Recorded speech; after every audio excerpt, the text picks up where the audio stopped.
Secular Gujarat ન્યૂઝમાં આપનું સ્વાગત છે। હિન્દુ મુસ્લિમ કોમી એકતાનું ઉત્તમ ઉદાહરણ વેરાવળ તાલુકાના કાજલી ગામે અયોધ્યાથી આવેલ પૂજિત કળશનું મુસ્લિમ સમાજ દ્વારા ભવ્ય સ્વાગત સન્માન કરવામાં આવ્યું। વેરાવળ તાલુકાના કાજલી ગામે અયોધ્યાથી પૂજિત કળશનું મુસ્લિમ સમાજ દ્વારા ભવ્ય સ્વાગત કરવામાં આવ્યું। કાજલી ગામે 19/1/2024ના રોજ રાત્રિના કળશની ભવ્ય શોભાયાત્રા કાઢવામાં આવી હતી।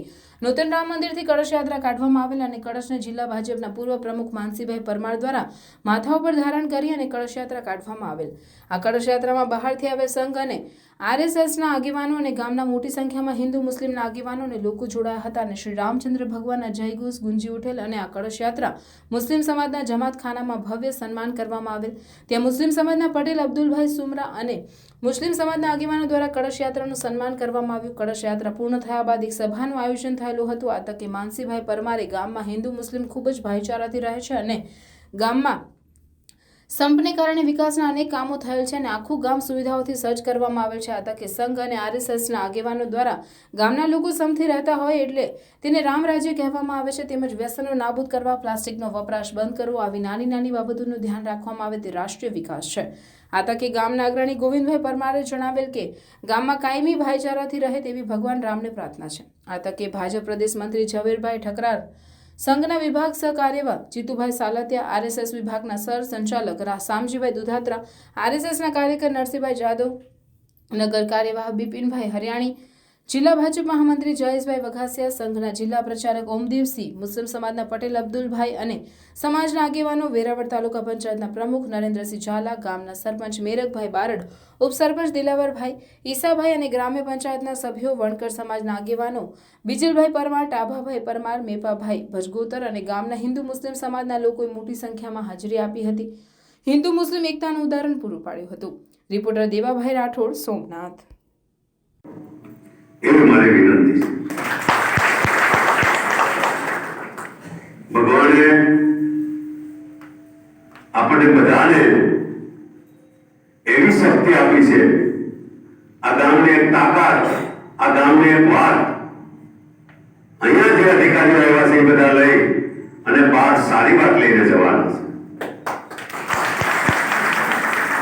આ ગામની એકતા છે એ ક્યારેય પણ ન તૂટે એવી ભગવાન પાસે પ્રાર્થના કરું છું અને આપ સૌને વિનંતી કરું છું કે આપણા કાર્યક્રમમાં જે માનસિંહભાઈએ કહ્યું એ પ્રમાણે 21 તારીખનો કાર્યક્રમ જે શોભાયાત્રા છે એમાં પણ સૌ મુસ્લિમ સમાજના આગેવાનો અને યુવાનો અને બધા ભાઈઓ બહેનો જોડાય એવી મારી વિનંતી છે।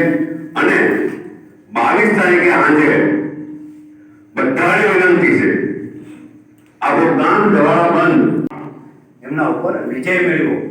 અમને એમનું રાજ્ય એમને જપ્ત નથી કર્યું કે ભાઈ હવે લંકા આપણે જીતી લીધી છે તો આપણે જ એના રાજા, એવું એમને કર્યું નથી। જે આપણું નથી તો આપણે કેમ સ્વીકારવાનું? એમને લંકાનું રાજ્ય છે એમના નાના ભાઈ વિભીષણને આપી દીધું છે।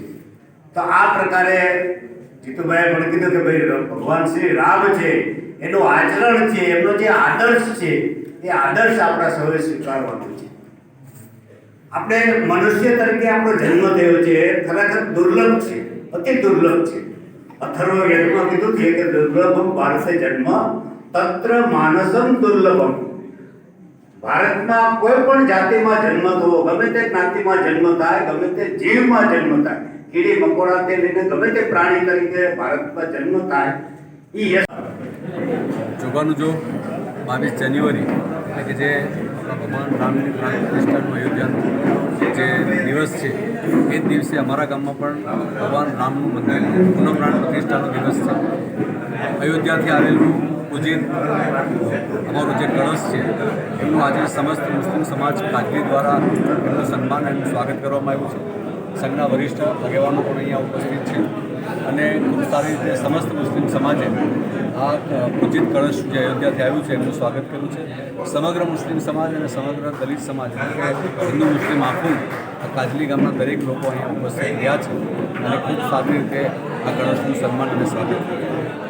આગામી દિવસોમાં છેલ્લા 3 દિવસમાં કયા કયા કાર્યક્રમો છે અને એમાં સમસ્ત ગામ ક્યાં જોડાવાનું છે? 20, 21 અને 22 આ 3 દિવસના અમારા કાર્યક્રમો છે।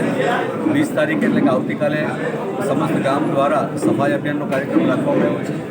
21 તારીખે બપોરે 4 વાગે ભગવાન રામની શોભાયાત્રા કાઢવામાં આવવાની છે અને ત્યારે પણ હિન્દુ મુસ્લિમ બધા લોકો આ શોભાયાત્રામાં જોડાવાના છે.